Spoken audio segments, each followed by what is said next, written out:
We're going to show liver congee with Chinese herbs. This is a traditional food for postpartum when women have had a C-section.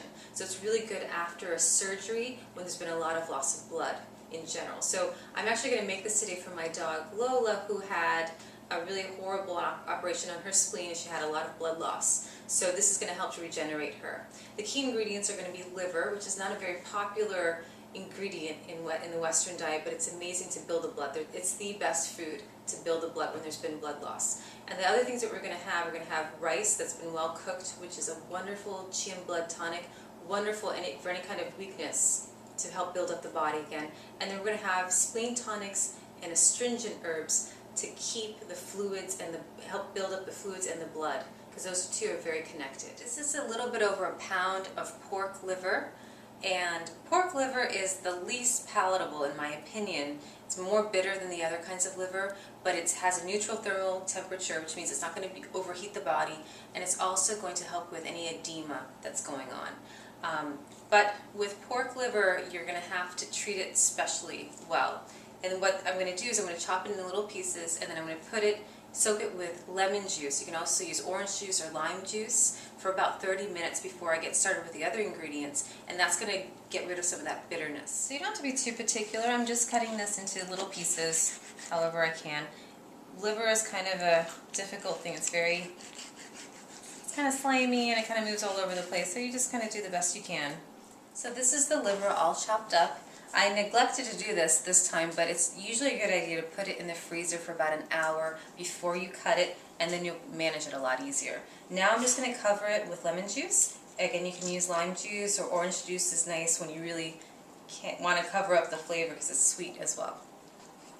And as you can see, Lola has already started to circle. Actually, the smell of the liver has woken her up from her drug-induced coma there, so she's getting excited. So I'm going to let this sit for like 30 minutes, and I'm going to get the other ingredients started for the dish. So we're going to start off with the rice.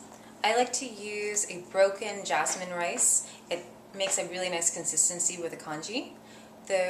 Most people will use postpartum sweet white rice, and that's going to be more tonifying for the Qin blood. One kind of rice that I would not recommend is basmati rice because it's drier and it doesn't have a good consistency in a congee. We're going to use a few different astringents because when you have blood loss, you also have fluid loss, that you want to astringe those fluids as you attempt to build the blood back up. So the first one we're going to use is qian shi, which is foxnut in English. I'm going to use about 1/4 cup of that. And then another common astringent that also helps to tonify the spleen is lotus nut lianzi. And I'm also going to use baiguo or ginkgo nut. This one, the leaf is used for memory, the nut is not used for memory, it's used to astringe the fluids, and also is really good for asthma. In this case, it's going to help to astringe fluid loss. And ginkgo nut, when it's raw, looks like this. So in these guys here, I shelled them and removed the little membrane on the outside, similar to what a peanut has. You can also buy them dried and shelled, if you prefer. The final ingredient is one of my favorite. It's shenyao, or Chinese yam diascorea.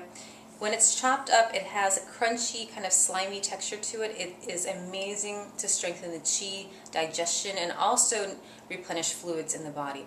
Wonderful for athletes, endurance, for menopausal women, for a lot of different conditions, and excellent for convalescence, postpartum, blood loss, that sort of thing. This is what shenyao looks like when it's raw. So it's kind of a bizarre looking thing. You want to remove the skin and just chop it up. It can also be bought dried. And then we have some ingredients that just helps to tonify the qi and also to get rid of any fluids that we don't want there. One of them is fuling or poria. It's wonderful to both strengthen the spleen, strengthen digestion, and get rid of any fluids that we don't want in the body. And the final ingredient is yi ren, or koik seed. It's also called Job's tears. It's a kind of barley, but it's not your regular pearl barley. You get this at an Asian market or online at a Chinese herb shop. This is going to help not only strengthen the spleen, it's also going to help get rid of any toxins in the body that's going to translate into like bacterial infection in terms of Western medicine. So I've loaded most of the ingredients into a rice cooker. This is my favorite way to make congee because I can just turn it on and leave it for 6 to 8 hours and not worry about it. I'm going to strain out the liver and add that as well.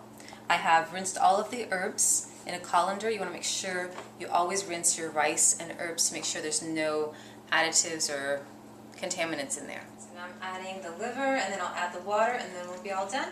I added about 5 cups of water, and I'm just going to close this, and I'm going to set it to make porridge, which is what you want to do when you make congee. And I turn it on, and I just let it go. It's going to be completely transformed in 6 to 8 hours. It will not look like what it looks like now, and it's one of the most amazing medicines you can make at home to help recuperate someone. So our congee is finished, and as you can see, Lola has been circling around here as it's been cooking, and it's reached a nice thick consistency. I like my congee to have more of a stew-like consistency. Some people like it thinner or thicker, so you can put more water or less as you prefer. I did not use the yuetsu water or white rice wine. You can choose to do that postpartum, or you can just use water, which is what I did in this recipe. So I'm just going to ladle the soup out for Lola and let it cool off. It retains its heat, so you're going to have to let it cool for a little bit before the dog can eat it, or before a person can eat it too. I did not add salt.